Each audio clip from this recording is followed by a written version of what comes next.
मैं कुछ समय लेके बताना चाहता हूं कि हम यहाँ पे क्या करना चाह रहे हैं, हम क्या करते आ रहे हैं। हम पिछले 4-5 साल से राइजिंग इंडिया समिट कर रहे हैं हर साल। इस साल की थीम थी राइजिंग इंडिया रियल हीरोज़। हम उन लोगों पर स्पॉटलाइट डालना चाहते थे जो आम आदमी हैं देश के, जो एक्स्ट्राऑर्डिनरी काम कर रहे हैं, ordinary people doing extraordinary work, जिनको कि आपकी सरकार ने भी पद्मा अवार्ड्स के थ्रू जो है उनको रिकग्निशन दिया है। प्रधानमंत्री जी के मन की बात में उन्होंने एक डायरेक्ट कॉन्वर्सेशन ऐसे लोगों के संग किया है। तो सबसे पहला सवाल राइजिंग इंडिया समिट पर मेरा ये होगा कि आप राइजिंग इंडिया को, पिछले 9 साल से आपकी सरकार है, आप कैसे देखते हैं इंडिया राइजिंग को, और इसमें रियल हीरोज का योगदान कैसे रहा है?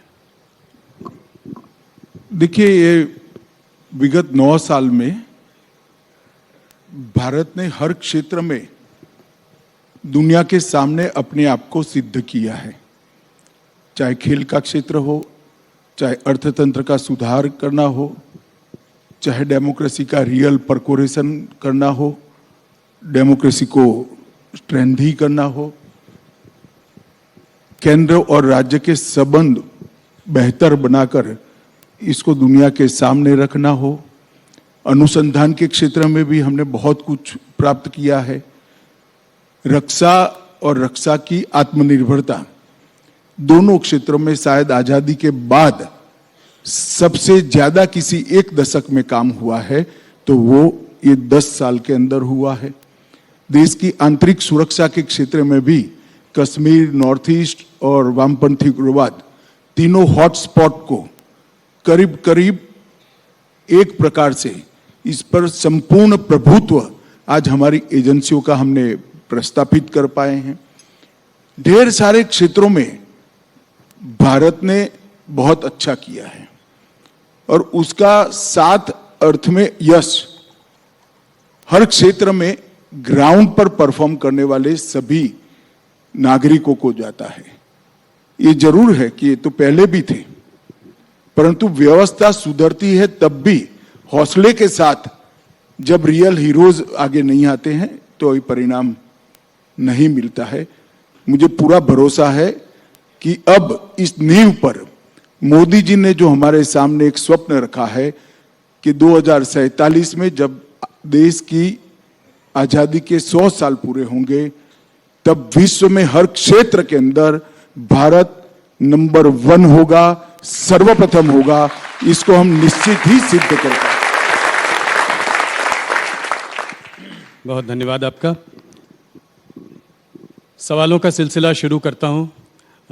आपसे फिर कुछ महीनों बाद मुलाकात हो रही है और एक दिलचस्प समय पे मुलाकात हो रही है। चुनाव आ रहे हैं और सबसे बड़ा इस वक्त जो सबसे गर्म मुद्दा है वो है राहुल गांधी का मुद्दा। तो मेरा पहला सवाल होगा राहुल गांधी पर।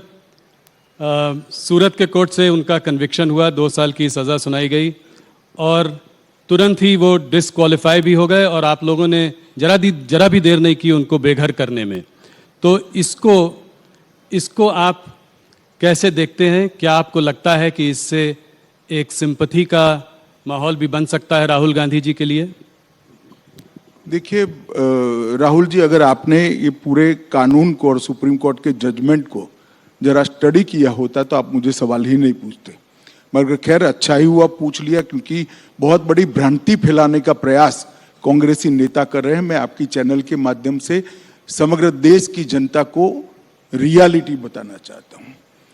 हमारा जो कानून था, वो कानून में एक प्रावधान था कि किसी भी व्यक्ति को अगर 2 साल की सजा होती है तो 3 महीने का समय उसको मिलेगा अपनी सजा को स्टे कराने के लिए।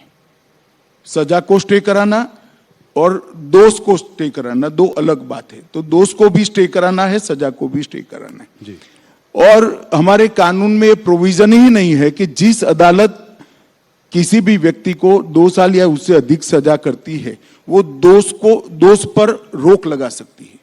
कन्विक्शन स्टे नहीं हो सकता जी, सेंटेंस हो सकता है। अब एक lily Thomas versus union of India का जजमेंट आया है 2013 में। उस जजमेंट में सुप्रीम कोर्ट ऑफ इंडिया ने तय कर दिया कि 3 महीने आपको नहीं मिलेंगे। क्यों देना है? चुने हुए प्रतिनिधि कोई विशेष प्रायोरिटी क्यों एंजॉय करे? जिस क्षण से आपको सजा होती है उसी क्षण से आपकी सदस्यता रद्द हो जानी चाहिए। ये सुप्रीम कोर्ट का वर्डिक्ट है, 2013 का है, जब राहुल जी की माताजी के नेतृत्व में यूपीए चलता था। हम तो दूर दूर तक नहीं थे। अब ये जजमेंट आने के बाद हम तो आज भी सुधारना नहीं चाहते जजमेंट को, मगर कांग्रेस सरकार सुधारना चाहती थी क्योंकि वो लालू जी को बचाना चाहती थी। एक ऑर्डिनेंस लेके आए मनमोहन सिंह जी और इसको नॉनसेंस कर श्रीमान राहुल गांधी ने पूरे देश के सामने अपने ही सरकार के ऑर्डिनेंस को फाड़ दिया। अब उनके फाड़ने के बाद किसकी मजाल थी कांग्रेस सरकार में कि इस ऑर्डिनेंस को कानून में बदले, विड्रॉ कर लिया गया जी। आज अगर वो कानून होता तो वो शायद बच जाते, इतनी हाई तौबा नहीं करनी पड़ती।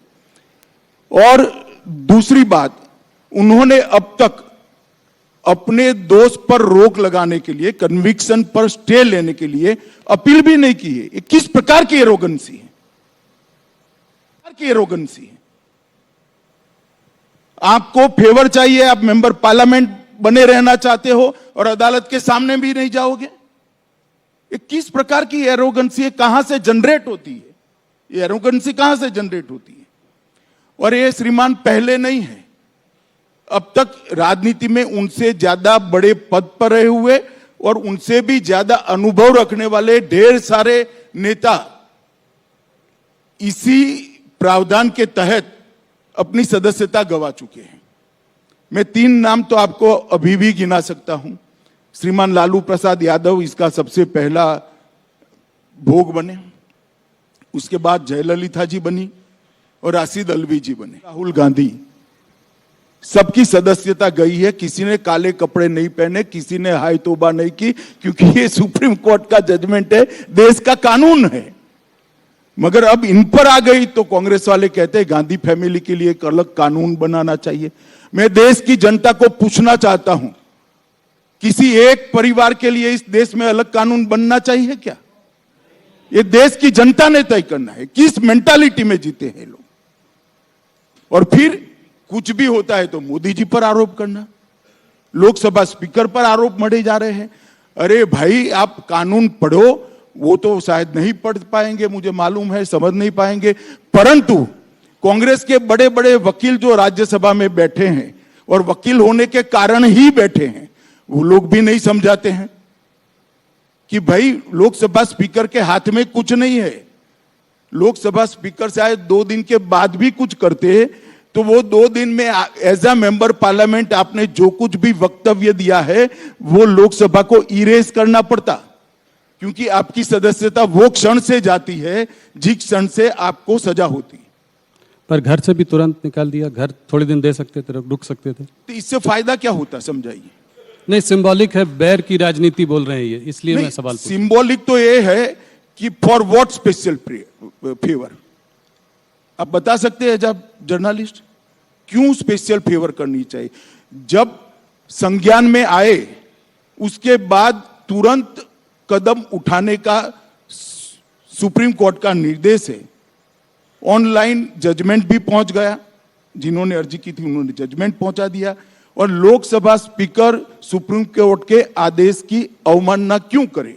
क्योंकि वो गांधी परिवार के हैं, इसलिए करें। और आप हमें सवाल पूछ रहे हैं, उनको क्यों सवाल नहीं पूछ रहे कि भाई आप कोर्ट में क्यों नहीं गए? बताइए, आपको पूछना चाहिए या नहीं पूछना चाहिए? जी, मुझे लगता है कि वो इस बात को और आगे ले जाना चाहते हैं, वापस जहां पे उन्होंने मोदी। वो जहां ले जाना चाहते हैं जी। मगर ये कानून की स्थिति है, इसमें कोई विंडिक्टिव वेंडेटा का पॉलिटिक्स है नहीं। बदले की राजनीति इसलिए नहीं है क्योंकि सुप्रीम कोर्ट ऑफ इंडिया का जजमेंट है और जब आपकी सरकार थी तब आया है। जी। अब राहुल गांधी ये कह रहे हैं कि कर्नाटका में भी जो पहली रैली वो करेंगे वो कोलर में करेंगे, जहां उन्होंने ये अपशब्द मोदी जी के लिए किए थे। तो इस बात को वो आगे बढ़ाना चाह रहे हैं। क्या ये चाहते हैं कि उनको इससे कोई सहानुभूति मिलेगी? क्या इसको ये मोदी बनाम राहुल का इलेक्शन बनाना चाह रहे हैं कर्नाटका में? देखिए, अगर वो वही जगह से भाषण करना चाहते हैं तो हम कैसे रोक सकते हैं? डेमोक्रेसी में हर कोई व्यक्ति, लोकतंत्र में जहां से कुछ भी बोलना चाहे बोल ही सकता है। इसमें मुझे कोई आपत्ति है। और मोदी बनाम राहुल करना चाहते हैं तो भी मुझे आपत्ति नहीं है। भाजपा के लिए जीतने की इससे बड़ी कोई फॉर्मूला ही नहीं हो सकती।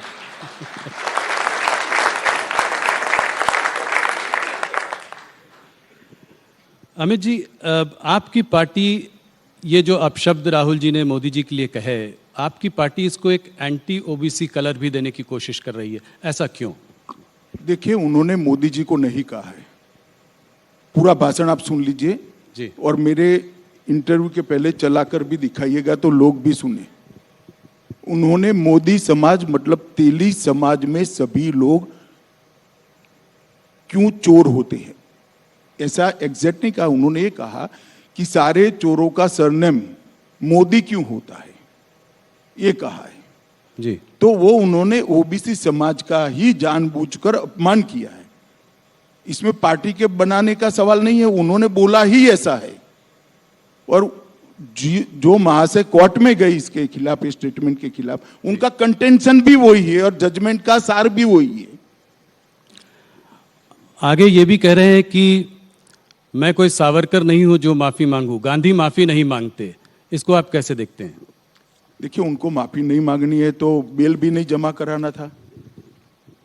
महात्मा गांधी ने किया था एक बार, अंग्रेजों ने उनको सजा करी तो कहे मैं पेनल्टी नहीं भरूंगा, माफी नहीं मांगूंगा, पेनल्टी नहीं भरूंगा, दंड भी नहीं भरूंगा, सब कर दिया। तो इन्होंने भी करना चाहिए था। मेरी जानकारी जो है 15,000 रुपए का मुचरका भरकर वो बेल लिए हैं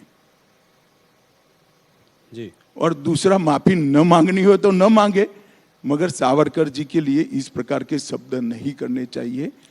मैं इतना कह सकता हूं कि इस देश के लिए ज्यादा से ज्यादा यातनाएं सहने वाले व्यक्तियों में से एक वीर सावरकर। पूरे आजादी के संग्राम के अंदर एक ही व्यक्ति ऐसी है जिसको एक साथ 2 जन्म टिप की सजाएं हुई जी। ऐसे वीर हुतात्मा के लिए आज इस प्रकार के शब्द प्रयोग करना, और शायद हम पर उनको भरोसा ना हो, वो अपनी दादी के भाषण सावरकर जी के लिए पढ़ ले कि इंदिरा जी क्या कहती थी। वो पढ़ लेंगे तो उनको मालूम पड़ेगा। उनके साथी भी उनको कह रहे हैं, शिवसेना शरद पवार सब एडवाइस कर रहे हैं जी। अमित जी, अभी तक ममता बनर्जी और केजरीवाल जो है कांग्रेस के साथ नहीं थे। इस मुद्दे को लेकर वो भी अब राहुल गांधी के और कांग्रेस के साथ खड़े हुए हैं। एक तरीके से ऑपोजिशन जो है एक साथ एकजुट हो गई है इस मुद्दे को लेकर। देखिए राहुल जी, हर बार ये सवाल मैं जब से राष्ट्रीय राजनीति में आए आ रहा है। मुझे एक बताओ, ये दोनों साथ में आ गए, ठीक है, कोई भी प्लेटफॉर्म पर आ गए, बंगाल में क्या करेंगे? केजरीवाल जी क्या दिल्ली की सीट राहुल जी के लिए छोड़ देंगे क्या? साथ में आने का क्या मतलब है भाई? कोई मतलब नहीं, सब एक दूसरे के खिलाफ लड़ रहे हैं, क्या साथ में आए? एक बात है कि मोदी का विरोध करने के लिए सब साथ में दिखाई पड़ते हैं। अब ठीक ही है, हमें कोई आपत्ति नहीं है। अब इसी बात को लेकर सारा ऑपोजिशन कह रहा है कि देश में लोकतंत्र खतरे में है। इस तरह का जो है ये नैरेटिव वेस्टर्न मीडिया के भी कुछ सेक्शंस में उठ जाता है। तो क्या इस डिस्क्वालिफिकेशन के मुद्दे को लेकर आपको लगता है ऐसे नैरेटिव को कुछ बल मिलेगा? कुछ नहीं, मगर ये लोकतंत्र जब लालू जी डिस्क्वालीफाई हुए तब खतरे में क्यों नहीं पड़ा? अभी एनसीपी के एक सांसद डिस्क्वालीफाई हुए थे, मोहम्मद फैजल जी, तब क्यों खतरे में नहीं पड़ा? श्रीमती कुमारी जयललिता जब डिस्क्वालीफाई हो गई थी तब खतरे में क्यों नहीं पड़ा? सिर्फ गांधी परिवार से ही खतरा खड़ा होता है क्या? ये तो 17 लोग डिस्क्वालीफाई हो चुके हैं भैया, और ये देश का कानून है जो बदल सकते थे, आप आपने फाड़ दिया नॉनसेंस कर कर। अब काहे को छाती पीट रहे हो भाई?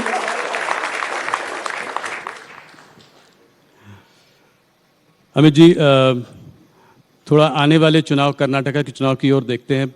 कुछ प्रदेश के चुनाव इस साल जो हैं बड़े चुनाव हैं, कर्नाटका, मध्य प्रदेश, राजस्थान, छत्तीसगढ़, और ये एक तरीके से 2024 के पहले एक सेमीफाइनल मैच है। तो आप कर्नाटका के चुनाव को कैसे देखते हैं आज? क्या लगता है आपको वहाँ पर स्थिति क्या है?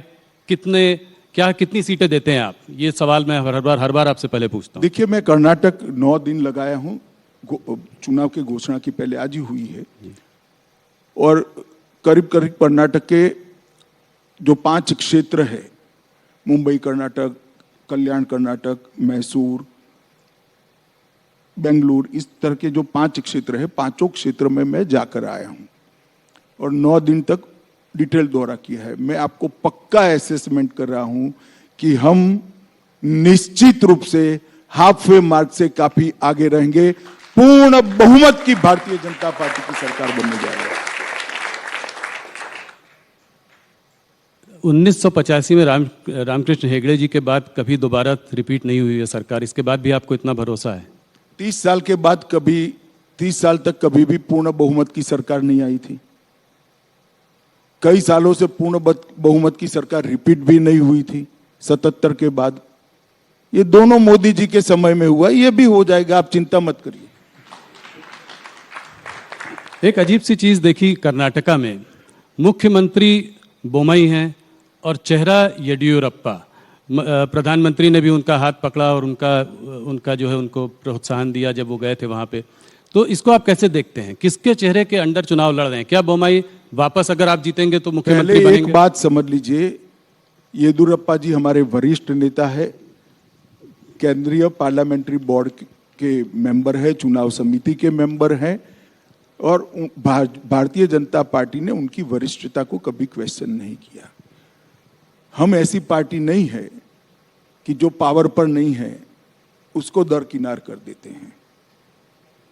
हमारे यहाँ जो वरिष्ठ नेता होता है उनका सम्मान पावर में हो या न हो, सम्मान होता है। और आज भी मैं कह रहा हूं सबके सामने कि येदियुरप्पा जी बहुत बड़े आकर्षण के साथ स्टार कैंपेनर की भूमिका कर्नाटक के अंदर निभाएंगे, और उन्होंने वो कर्नाटक असेंबली में भी स्पष्ट कर दिया है। जी। तो अगर जीत कर वापस आएंगे तो बोमई जी वापस मुख्यमंत्री बनेंगे? देखिए, वो तो पार्टी तय करेगी। अभी पार्टी में इस प्रकार की कोई चर्चा नहीं हुई है, पर बोमई जी हमारे मुख्यमंत्री है, बहुत अच्छा काम किया है और अच्छे से चला रहे हैं। और येदियुरप्पा जी और बोमई के कालखंड के अंदर जो कुछ भी कर्नाटक में डेवलपमेंट के काम हुए, इसके आधार पर हम फिर से निश्चित रूप से चुनकर आएंगे। और कर्नाटक की जनता डबल इंजन सरकार चाहती है। मोदी जी की योजनाओं को, मोदी जी के कार्यक्रमों को और मोदी जी के विजन को नीचे इंप्लीमेंट करे, इस प्रकार की समान विचार सरणी वाली सरकार कर्नाटक की जनता चाहती है, और परिणाम भी इसी प्रकार के आएंगे। जेडीएस ने करीब 150 लोगों की लिस्ट जारी कर दी है, कांग्रेस ने भी करीब 125 कैंडिडेट घोषित कर दिए हैं। आप लोगों ने अभी तक कोई लिस्ट जारी नहीं की, तो कहीं ना कहीं कोई चौंकाने वाली कोई नहीं, चौंकाने वाला कुछ नहीं होता। हमारे यहाँ एक पद्धति तय है, जिले को सुनते हैं, फिर प्रदेश में इस पर चर्चा होता है, फिर यहाँ पर आता है और केंद्रीय पार्लियामेंट्री बोर्ड निर्णय करता है। वहां परिवारों को सुनना है, 5 परिवार इकट्ठा बैठ जाते, और जेडीएस में तो 5 भी नहीं बैठना, एक ही परिवार बैठ जाए तो सारे फैसले हो जाते देवगौड़ा जी का, और यहाँ 3-4 परिवार बैठ जाए तो फैसला तो उनके लिए बड़ा सरल है। हमारे यहाँ लाखों कार्यकर्ताओं से चरणबद्ध चर्चा करनी होती है तो थोड़ी देर लगती है भैया, हम थोड़े स्लो भी है। जेडीएस की बात करी तो लोगों का यह भी कहना है कि जेडीएस जो है वो भारतीय जनता पार्टी की बी टीम है, इसको आप कैसे देखते हैं? देखिए, फिर से एक बार आप स्टडी करे बगैर का सवाल कर रहे हैं। गत चुनाव में हम सबसे ज्यादा सीटों के साथ 1 नंबर की पार्टी बने थे। हमारी 104 सीटें थी, जेडीएस की 34 सीटें थी, और फिर जेडीएस कांग्रेस की गोदी में सत्ता के लिए बैठ गई और दोनों ने सरकार बनाई। अब बताइए जेडीएस किसकी बी टीम है? जरा बताइए ना जनता को। तो आपकी कोई बातचीत नहीं चल रही है? आपकी कोई बातचीत नहीं चल रही है? नहीं, हमारी कोई बातचीत कैसे? हम हर सीट पर लड़ेंगे, पूर्ण बहुमत के लिए लड़ेंगे, और मोदी जी के नेतृत्व में पूर्ण बहुमत आएगा, इसका मुझे पूर्ण भरोसा है। किसी से बातचीत का सवाल ही पैदा नहीं। कोई भी हालत में अगर जरूरत पड़ी तो भी उनके संग गठबंधन नहीं करेंगे? गठबंधन नहीं करेंगे चाहे कुछ भी, अगर मान लीजिए कम भी पड़ जाए? गठबंधन का सवाल ही नहीं है, किसी के साथ गठबंधन करने की जरूरत नहीं है। पोस्ट पोल भी नहीं, पूर्ण बहुमत प्राप्त करने जा रहे हैं और विश्वास के साथ हम मैदान में उतरे। विधानसभा के चुनाव की घोषणा से पहले आपकी पार्टी ने जो 4% रिजर्वेशन मुस्लिम्स के लिए था उसको आपने 2% जो है लिंगायत और वोकालिगा उसके लिए उसमें बांट दिया। ऑपोजिशन का कहना यह है कि ये पोलराइजेशन की आपकी एक स्ट्रैटेजी है, इसको कैसे देखते हैं आप, क्या मानते हैं? देखिए, मैं मानता हूं ये करने में थोड़ी देर हो गई है, क्योंकि धर्म के आधार पर आरक्षण संविधान सम्मत नहीं है, ये गैर संवैधानिक है। किसी भी प्रकार का आरक्षण धर्म के आधार पर नहीं हो सकता है। जो कांग्रेस की कर्नाटक सरकार ने पोलराइजेशन के लिए किया था उसको हमने करेक्ट किया है, और मैं मानता हूं ये करने में थोड़ी देर हो गई। अमित जी, आगे बढ़ते हैं, थोड़ा सा आने वाले 2024 के चुनाव पर चर्चा करते हैं। प्रधानमंत्री मोदी जी ने कुछ ही दिनों पहले एक ऑपोजिशन को बड़ी चुनौती दी है। उन्होंने कहा है कि यहाँ पे भ्रष्टाचारी बचाओ आंदोलन चल रहा है। तो क्या ये समझें कि 2024 में मोदी वर्सेस द रेस्ट होगा, पूरा ऑपोजिशन एक तरफ, मोदी जी एक तरफ?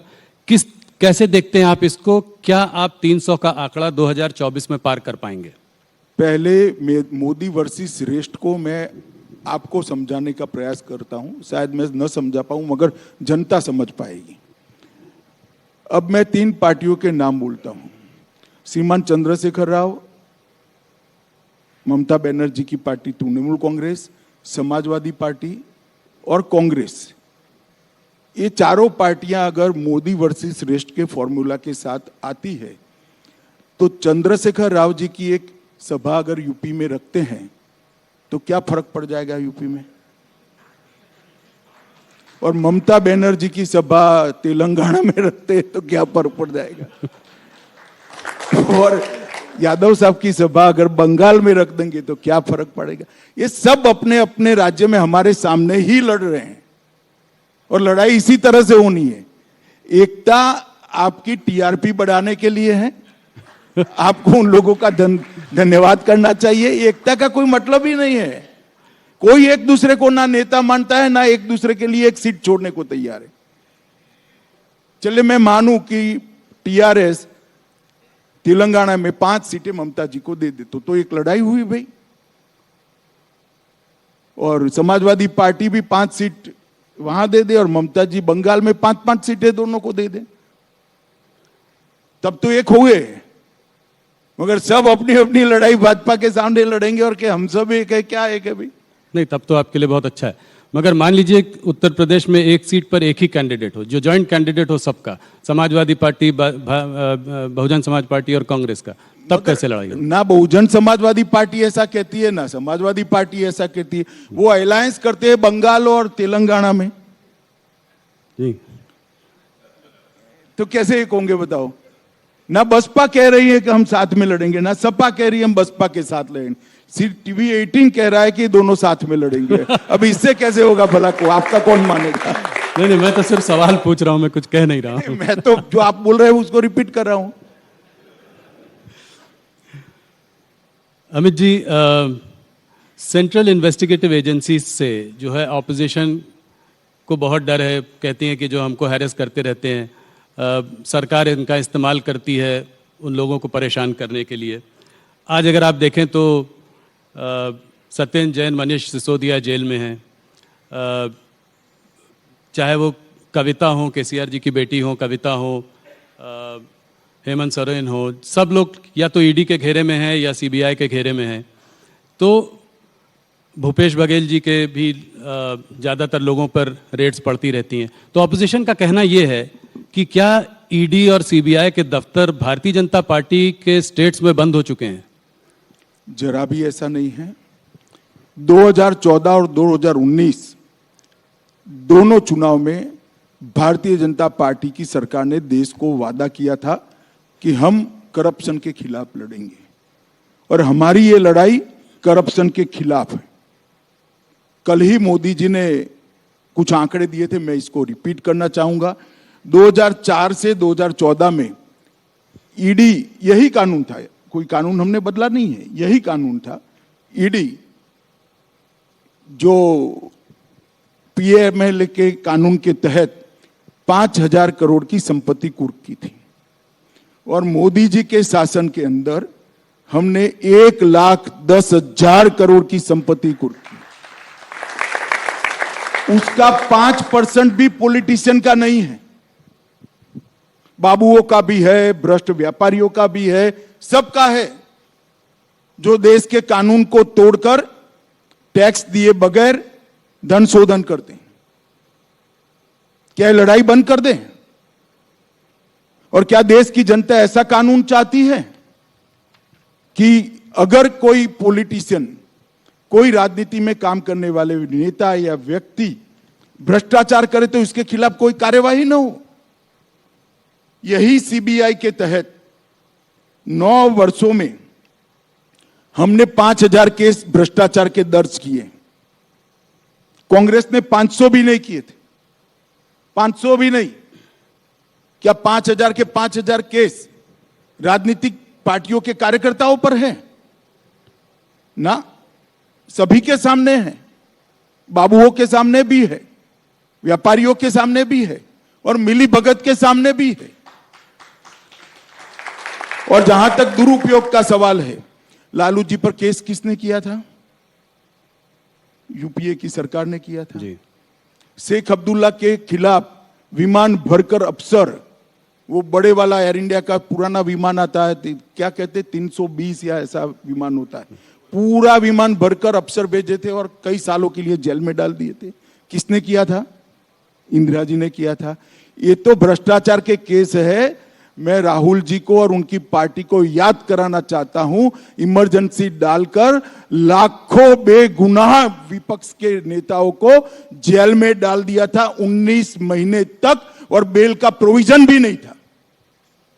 और यहां तो बेल का प्रोविजन, आप कोर्ट में जाइए।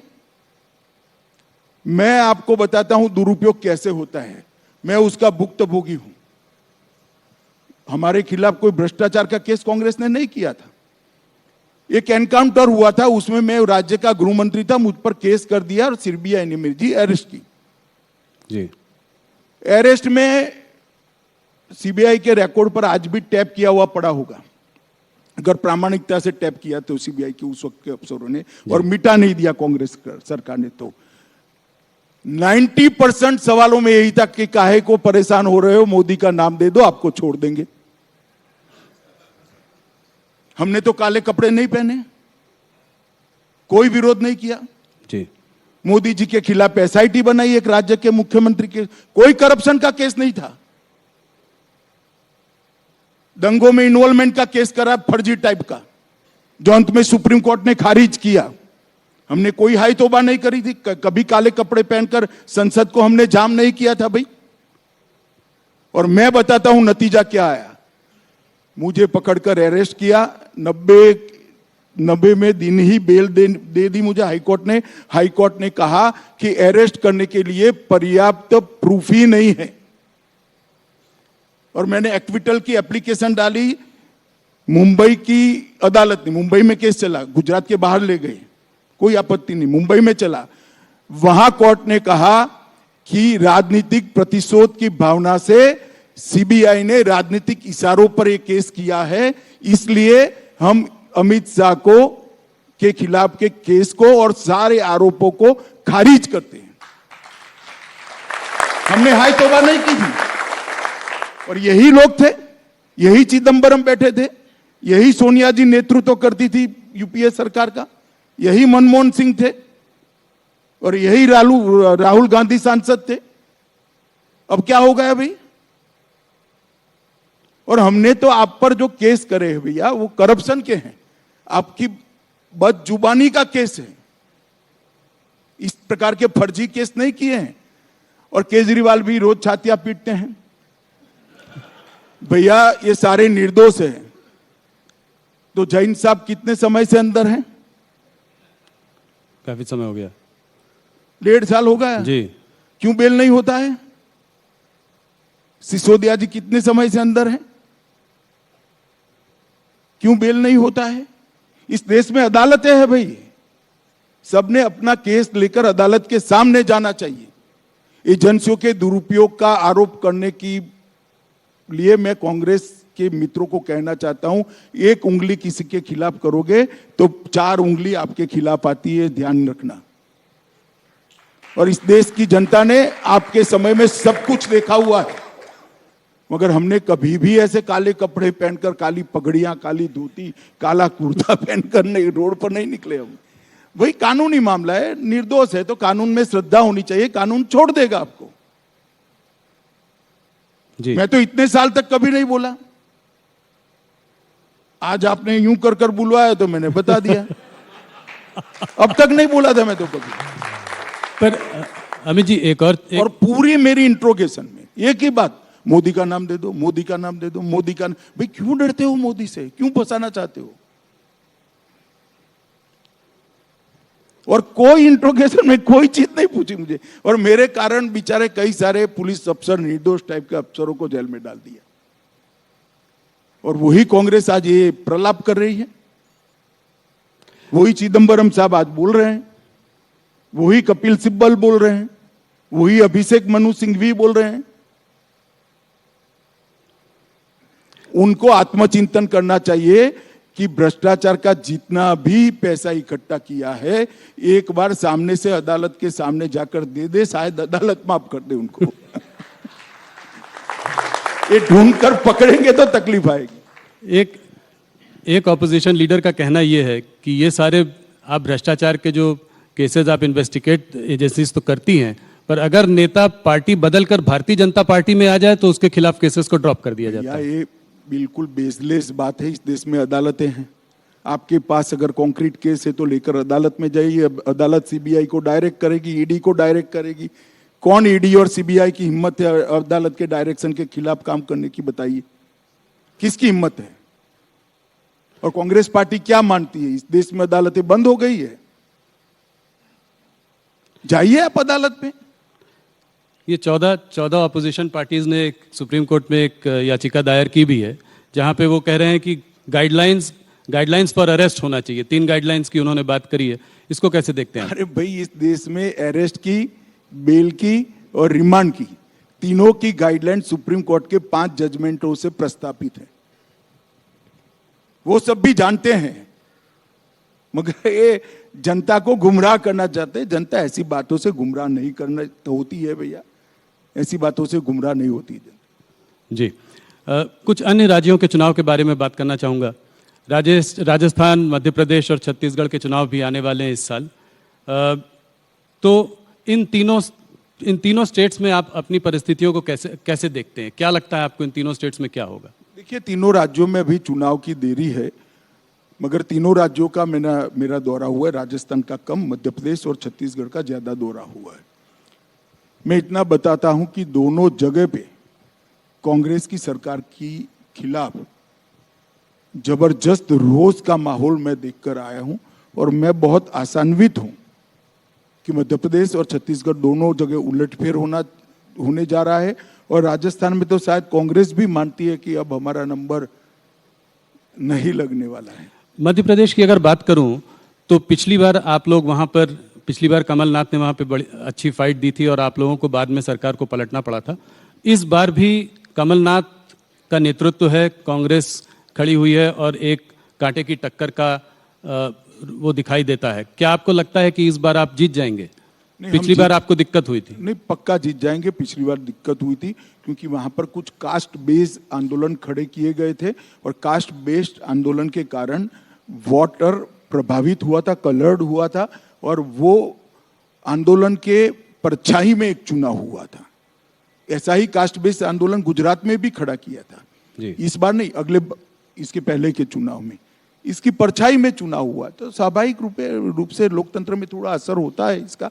परंतु इस बार हमें वो लोग समझ गए हैं, जनता समझ गई है कि राजनीतिक हथकंडा था। अब मैं जाकर आया हूं, मैं पूरा माहौल देखकर आया हूं, मुझे तो बहुत अच्छा माहौल की अनुभूति होती। और छत्तीसगढ़ में भूपेश बघेल के सामने आपका चेहरा कौन होगा? उम्मीदवार तो हर सीट पर कोई ना कोई लड़ेगा, नेता कौन होगा वो अभी हमने तय नहीं किया है, तय करेंगे तब आपको जरूर बता देंगे। राजस्थान में आप अपनी सिचुएशन को कैसे देखते हैं? वहाँ अशोक गहलोत जी जो है वो तो अपने ही कांग्रेस हाईकमांड को ही चकमा दे गए और वहाँ जमे हुए हैं, तो उनसे आप अपनी लड़ाई कैसे देखते हैं? क्या वसुंधरा जी आपका चेहरा होंगी या कोई? अभी राजस्थान में चेहरे के बारे में हमने कोई निर्णय नहीं किया है, परंतु श्री अशोक गहलोत ने जिस प्रकार से सरकार चलाई है जी, वो निश्चित है राजस्थान की जनता बदलना चाहती है और शायद इसीलिए कांग्रेस हाईकमान उनको अध्यक्ष बनाकर वहां रास्ता साफ करना चाहता थे, मगर वो नहीं निकले। अब उनका एक इंटरनल प्रॉब्लम है। जी, सचिन पायलट को बनाना चाहते थे। कोई आप लोगों की कोई बातचीत सचिन पायलट वगैरह से जैसे पिछली बार हो रही थी? मुझे लगता है राजस्थान में बहुत, ये तीनों राज्यों में सबसे बड़े बहुमत से राजस्थान में जीतेंगे। अमित जी, महाराष्ट्र में आपके मास्टर स्ट्रोक से जो है सरकार वापस आ गई। लोगों का मानना यह है कि हो सकता है कि अभी कुछ शॉर्ट टर्म में आपको फायदा भी हुआ हो, मगर लॉन्ग टर्म में शिवसेना का जो वर्कर है वो शिवसेना के अभी साथ है और ठाकरे के संग थोड़ी बहुत सिंपैथी फैक्टर भी है, क्योंकि इस तरीके से जो हुआ। तो इसको आप कैसे देखते हैं? 2024 पर इसका क्या असर होगा? देखिए, आप जो कह रहे हैं उससे उलट है। महाराष्ट्र में हम और शिवसेना साथ में चुनाव लड़े थे। देवेंद्र फडणवीस के नेतृत्व में चुनाव लड़ा गया। फिर कांग्रेस और एनसीपी ने चुनाव हारने के बाद श्री उद्धव ठाकरे को कहा कि हम आपको मुख्यमंत्री बना देते हैं, तो वो मुख्यमंत्री बन गए। बनने तो बन गए, सभी लोग उनके साथ भी गए, मगर जब जनता में जाने लगे तब आइडियोलॉजिकल जो डिफरेंस ऑफ ओपिनियन थे वो सरफेस पर आने लगे। क्योंकि शिवसेना सालों से हिंदुत्व की पॉलिटिक्स करती थी और कांग्रेस और एनसीपी की जिस प्रकार की पॉलिटिक्स थी, तो शिवसेना का वफादार जो वोटर था उनके जनप्रतिनिधियों को हर जगह सवाल करता था। जनप्रतिनिधि जो छोड़कर वहां से भागे वो हमारे कारण नहीं भागे हैं, जनता के दबाव के कारण वहां से निकले हैं। तो इसी में जवाब है, जनता ही चाहती थी कि शिवसेना और भाजपा इकट्ठा रहे, तो असली शिवसेना अब हमारे साथ आ गई है और हम और शिवसेना इकट्ठा होकर सरकार बनाए हैं। चुनाव भी लड़ेंगे, चुनाव भी जीतेंगे। कुछ लोगों का यह मानना था कि पिछली बार अगर भारतीय जनता पार्टी अकेले चुनाव लड़ती, शिवसेना के बिना चुनाव लड़ती, तो शायद उसको बहुमत मिल सकती थी। मैं भी मानता हूं, मगर शिवसेना हमारी बहुत पुरानी साथीदार पार्टी थी, इसलिए हमने इन पर भरोसा किया। पर मेरा सवाल यह है कि अब आप एकनाथ शिंदे जी के संग हैं, तो क्या इनकी पार्टी का जो है विलय भारतीय जनता पार्टी में सवाल ही नहीं खड़ा है। ये रियल शिवसेना है। चुनाव आयोग ने भी ये सिद्ध कर दिया है, धनुष बाण का निशान भी उनको दे दिया है। भारतीय जनता पार्टी और शिवसेना साथ में चुनाव लड़ेंगे। मर्जर का क्वेश्चन डज नॉट अराइज, ना ऐसा कोई प्रपोजल है, ना कोई ऐसा विचार चल रहा है। तो 2024 में सीट का बंटवारा कैसे होगा? कितनी सीट पर आप लड़ेंगे? वो तो करेंगे मिल बैठ कर, ये कोई बड़ी बात नहीं है। जरूरत पड़ी तो आपको भी बुला लेंगे।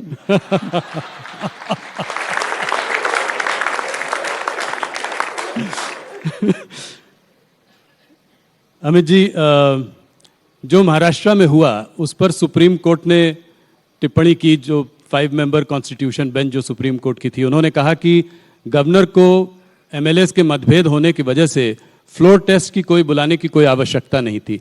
क्या कहते हैं आप? देखिए, जजमेंट नहीं है, सामने वाले पक्ष को सुनकर जज साहब ने दिया हुआ डायस पर से रिएक्शन है जी। मैं मानता हूं उसके बाद शिवसेना के लॉयरों ने भी ढंग से इसका जवाब किया है कि तथ्य क्या थे। जजमेंट आने तक बहुत आकलन नहीं लगाना चाहिए। जजमेंट आएगा तो सुप्रीम कोर्ट है, देश की सर्वोच्च अदालत है, जो तय करेगी वो सब लोग मानेंगे।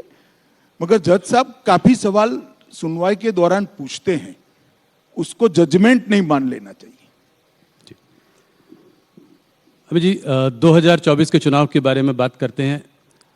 अगर आप देखें, आपको 300 के ऊपर सीट मिली थी, ज़्यादातर स्टेट्स में सैचुरेशन सीट्स मिली थी। उत्तर प्रदेश में काफ़ी ज़्यादा सीट थी। देखो राहुल जी, आपकी स्मृति थोड़ी वीक है, मेरी बहुत शार्प है जी। 2019 के शुरुआत में पहला सवाल आपने ये किया था कि 14 में सैचुरेशन पर हो क्या होगा और 19 में हमारी सीटें बढ़ गई। इस बार भी कहता हूं, गत चुनाव से ज्यादा सीटों के साथ फिर से एक बार मोदी जी प्रधानमंत्री। ये एक्स्ट्रा सीट जो है वो कहां से आएंगी? एक्स्ट्रा सीट्स कौन से, किन प्रदेशों से आप देख रहे हैं ज्यादा सीटें आएंगी पिछली बार से? कई सारी, लास्ट टाइम मैं कहता था कि बंगाल से हम सीट बढ़ाएंगे, कोई नहीं मानता था, अब बढ़ गई। नहीं, 18 सीट। उड़ीसा से बढ़ाई, तेलंगाना से बढ़ाई। हमारी पार्टी जमीन पर काम करने वाली पार्टी है और मोदी जी का ऑरा भारत की चारों दिशा से अंतिम गांव से लेकर दिल्ली तक है। जी, साउथ में तमिलनाडु और केरला में आप कैसे देखते हैं? मोदी जी का ऑरा वहां पर भी है, मगर सीट पे कैसे कन्वर्ट होगा? कोई तालमेल वहां AIDMK? हमारा संगठन वीक था, जी। हमने काफी प्रयास किए हैं, काफी सुधार किया है, ढेर सारे गांवों तक पहुंचे, ढेर सारे बूथों तक पहुंचे हैं, और जहां वीक है वो हमारे साथ साथी भी है। तो AIADMK के साथ कुछ गठबंधन रहेगा? हाँ, हमारा है ही अभी तो जी। गठबंधन। अमित जी, थोड़ा कुछ उन मुद्दों पे बात करते हैं जिनसे आपके मंत्रालय का डायरेक्ट संबंध है। आज देश में पंजाब में जो हो रहा है उस सिचुएशन को आप कैसे देखते हैं?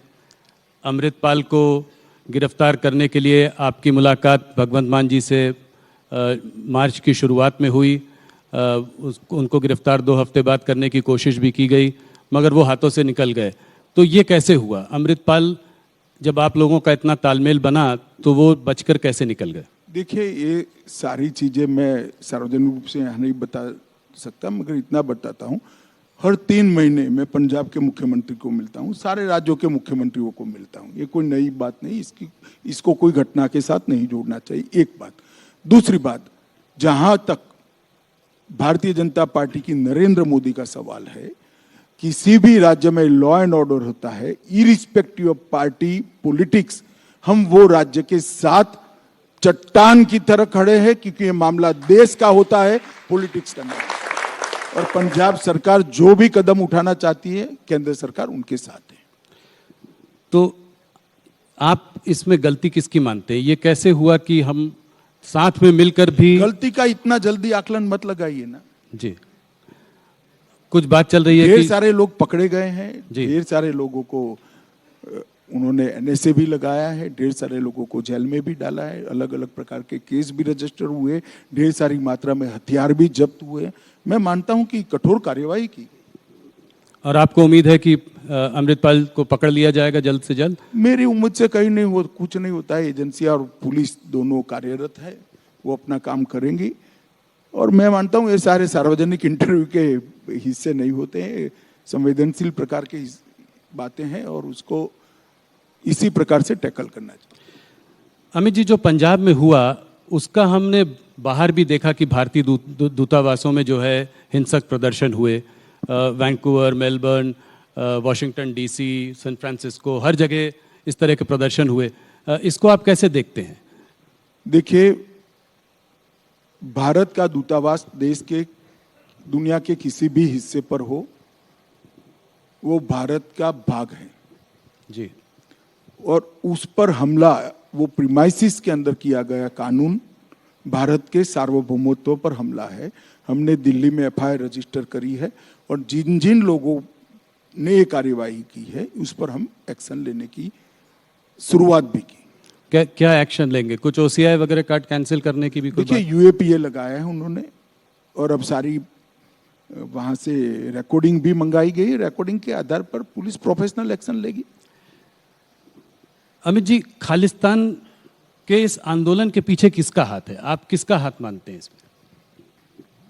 कई सारे वर्षों से 90 के दशक से चल रहा है। अब किसका हाथ है ऐसा पिन पॉइंटेड कहना तो बड़ी दिक्कत है, परंतु मैं मानता हूं कि इस देश के हर हिस्से में रहने वाले सिख भाई, सिख नागरिक, पंजाब में भी रहने वाले ज्यादातर सिख भाई बहन ये मानते हैं कि भारत के साथ रहना चाहिए, और भारत के प्रति निष्ठा से हर क्षेत्र में उन्होंने योगदान किया, और विशेषकर सुरक्षा के क्षेत्र में, आंतरिक सुरक्षा के क्षेत्र में जितना बलिदान सिख भाइयों ने दिया है, सिख जवानों ने दिया है, शायद देश के किसी हिस्से ने नहीं, और हर भारतीय को इस पर गर्व है। अमित जी, एक दूसरे मुद्दे की ओर जाता हूं। हाल में जुडिशरी से सरकार के टकराव का एक माहौल बना हुआ है। हमारे वाइस प्रेसिडेंट धनखड़ जी और रिजिजू जी जजेस के अपॉइंटमेंट की प्रोसेस को लेकर उन्होंने गंभीर सवाल उठाए हैं। उधर सुप्रीम कोर्ट ने कई बार जजेस के अपॉइंटमेंट के मामले में रिकमेंडेशंस की अनदेखी की है। इसको देखिए जुडिशरी, मैं समझ गया आपके, आप ये कोई टकराव वकराव नहीं है, सब अपने अपने एक ओपिनियन देते हैं भाई, इसको टकराव का स्वरूप मत दे दो। नरेंद्र मोदी सरकार जुडिशरी से किसी भी प्रकार का टकराव कर ही नहीं सकती, किसी भी सरकार ने नहीं करना चाहिए। दोनों का संविधान सम्मत काम करने का अपना अपना दायरा है और सब अपने अपने दायरे में रहकर काम करना चाहिए, कर भी रहे। नहीं, एनजीएसी बिल जो है दोनों संसदों में पास हुआ था, उसके बाद भी सुप्रीम कोर्ट ने उसको अनकॉन्स्टिट्यूशनल बताया। और मैं आपसे सवाल इसलिए पूछ रहा हूं क्योंकि आपके सरकार के एक मंत्री बराबर इस मुद्दे को उठा रहे हैं, इसके बारे में बात कर रहे हैं। इसलिए मुझे लग रहा है कि ये जुडिशरी वर्सेस एग्जीक्यूटिव जो चल रहा है, ये क्या हमारे देश के लिए ठीक है? हमारी सरकार के मंत्री की बात को आपने ध्यान से नहीं सुना है। आपने जिस जजमेंट का जिक्र किया कि कानून को उस जजमेंट से उलटफेर कर दिया, ऐसा नहीं है। वही जजमेंट में एक हिस्सा है कि आप जजेस अपॉइंटमेंट के लिए एक नई एसओपी बनाकर सुप्रीम कोर्ट को भेजिए, जिस पर सुप्रीम कोर्ट विचार करेगी। जी, भारत सरकार ने एक एसओपी बनाकर सुप्रीम कोर्ट को भेजी है, जी, जो वहां लंबित है। किरण जी ने कहा इस पर जल्दी विचार करना चाहिए, इसमें क्या आपत्ति है? मैं नहीं मानता ये कोई टकराव की बात है। मगर अब आप जो आपकी स्पर्धा होती है, टीवी ज्यादा कौन देखे इसकी, और कुछ भी कहते हैं, अब हम क्या कर सकते हैं भाई इसको। एक आखिरी सवाल इस मुद्दे पर, और मुझे पता है कि आप ये नोकझोंक जो है सुप्रीम कोर्ट, ये अडानी में भी उन्होंने एक जो है क्या कहते हैं कमेटी का गठन किया। आईबी रिपोर्ट जो है, जजेस पर आईबी रिपोर्ट भी पब्लिक की। तो इलेक्शन कमीशन में भी सरकार की पावर्स को थोड़ा डाइल्यूट किया। तो क्या आप ये नहीं देखते कि इसमें थोड़ा यहाँ पे कुछ लोग फिर भी एक बार जजमेंट नहीं पढ़ा है? दोनों इलेक्शन कमीशन पर जो जजमेंट आया है, उन्होंने कहा है कि सरकार जब तक कोई कानून नहीं बनाती तब तक की ये स्टॉप गैप अरेंजमेंट उन्होंने बताई है। सरकार को कानून बनाने का मौका दिया। अब सरकार का काम है कानून बनाकर कानून सार्वजनिक कर दे, संसद में पारित करा ले, और सरकार करेगी, इस पर विचार कर रही है सरकार। सुप्रीम कोर्ट ने ये नहीं कहा कि हमने जो फैसला दिया है वो कानून हो गया है। जी, कानून बनाने का काम देश की संसद का है। सुप्रीम कोर्ट ने कहा है कि हमें लगता है कि इस पर एक कानून बनाने की आवश्यकता है, और जब तक नहीं बनता है तब तक ये स्टॉप गैप अरेंजमेंट हम सजेस्ट कर रहे हैं। तो स्वागत है वो स्टॉप गैप अरेंजमेंट का। अब गैप जो है वो भरने का काम हमारा है, हम कर रहे हैं।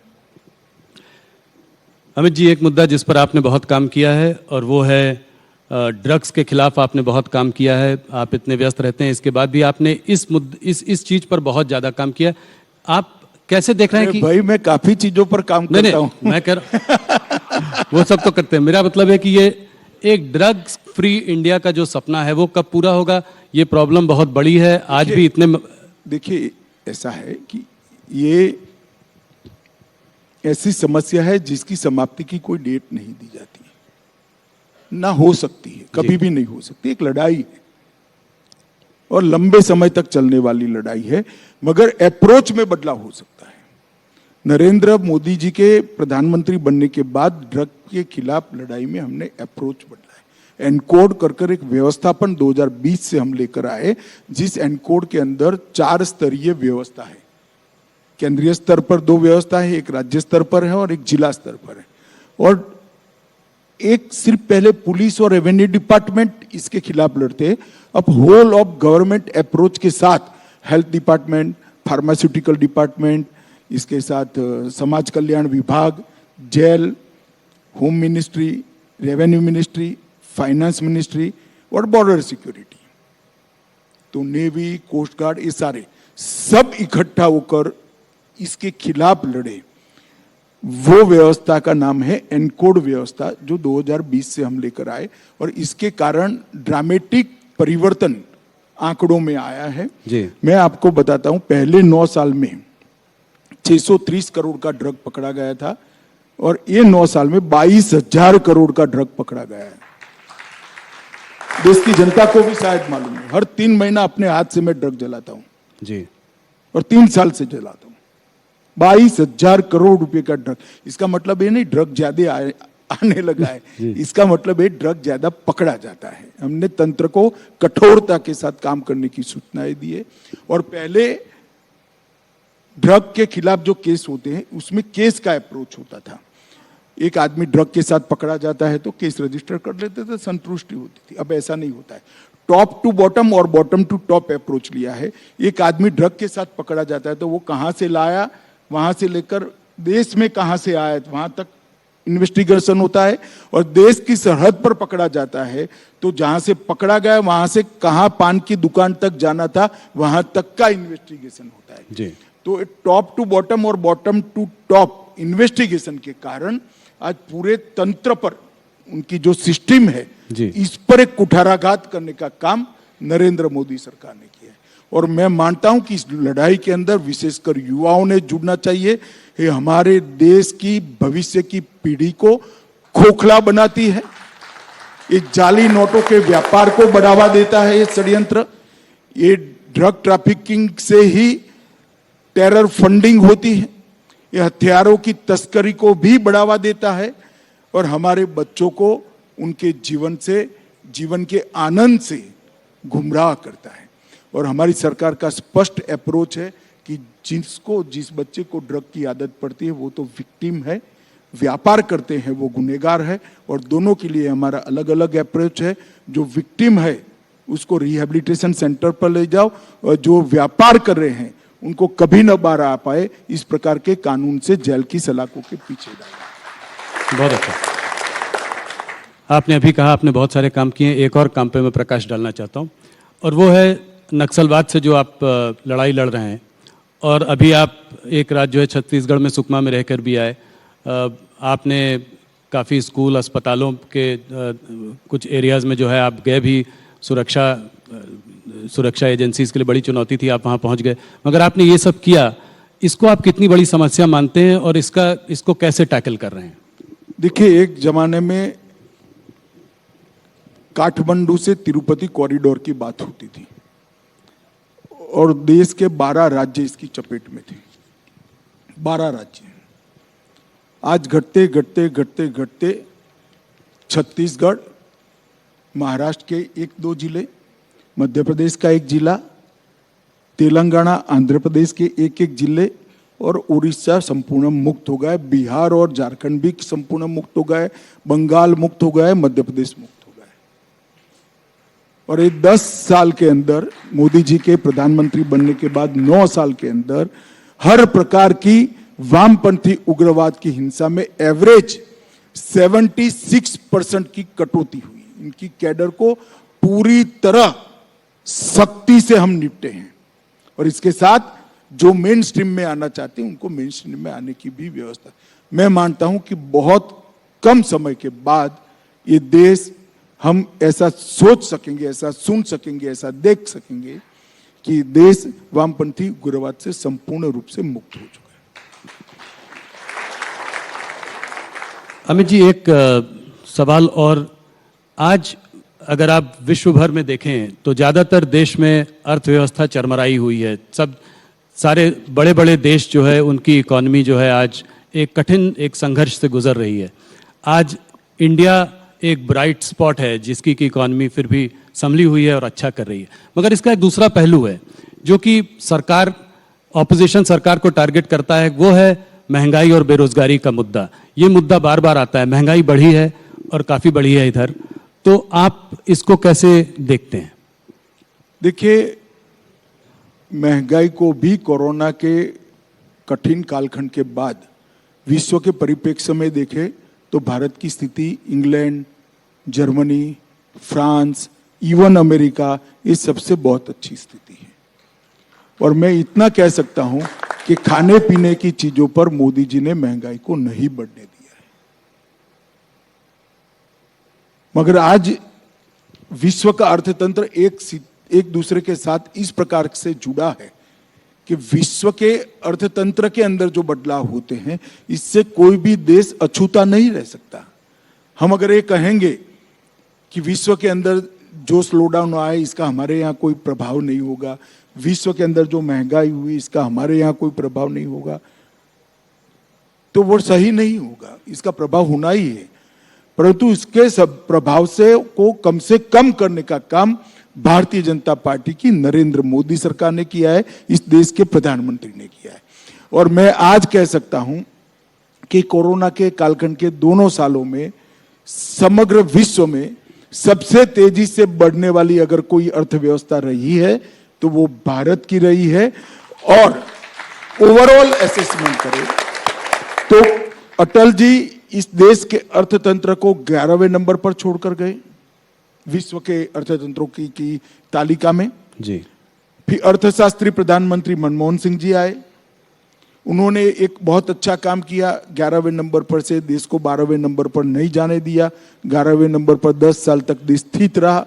फिर मोदी जी आए, 9 साल में 11वें नंबर पर से 5वें नंबर का अर्थतंत्र भारत बना।